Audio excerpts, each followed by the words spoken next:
मैं हूं आपका दोस्त सन्नी सन्नी। आज हम बात करने जा रहे हैं फिल्म द नन के बारे में, जो 2018 में रिलीज हुई थी। और यदि हम कॉन्जरिंग यूनिवर्स के कालानुक्रमिक क्रम की बात करें तो ये कहानी सबसे पहले आती है, यानी इस पूरे यूनिवर्स की शुरुआत यहीं से होती है वर्ष 1952 में।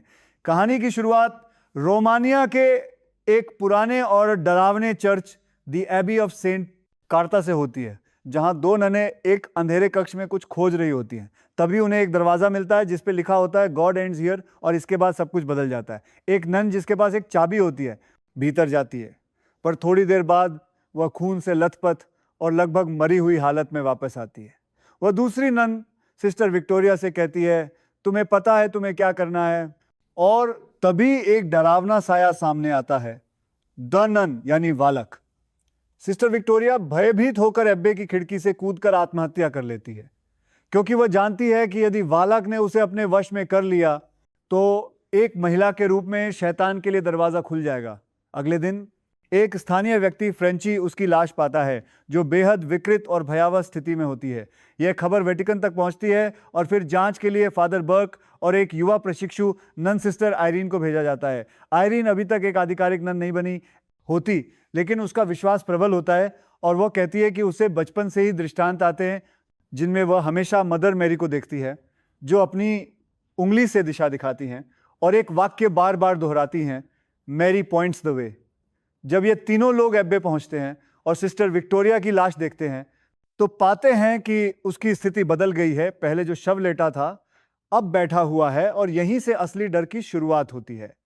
वालक, जो एक प्राचीन राक्षस है और नन के रूप में आकर लोगों की आस्था को तोड़ता है, अब इन सभी को डराने और तोड़ने लगता है।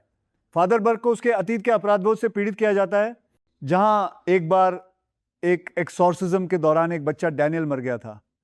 एक रात उसे एक आवाज सुनाई देती है जो उसे कब्रिस्तान तक ले जाती है, और वहां उसे जिंदा एक कब्र में दफना दिया जाता है। लेकिन इसी समय सिस्टर आयरीन को कब्र के ऊपर लगी घंटी की आवाज सुनाई देती है, जो पुराने जमाने की परंपरा होती थी, और वह आकर उसकी जान बचाती है।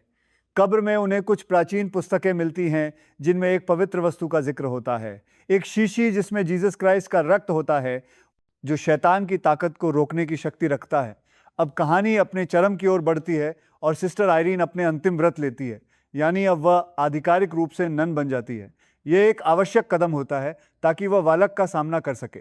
अंतिम संघर्ष में वालक अपने पूरे रूप में सामने आता है, और एक भयावह लड़ाई के बाद आयरीन उसी पवित्र रक्त से वालक का सामना करती है, और अंतिम क्षण में फ्रेंची आकर उसकी सहायता करता है।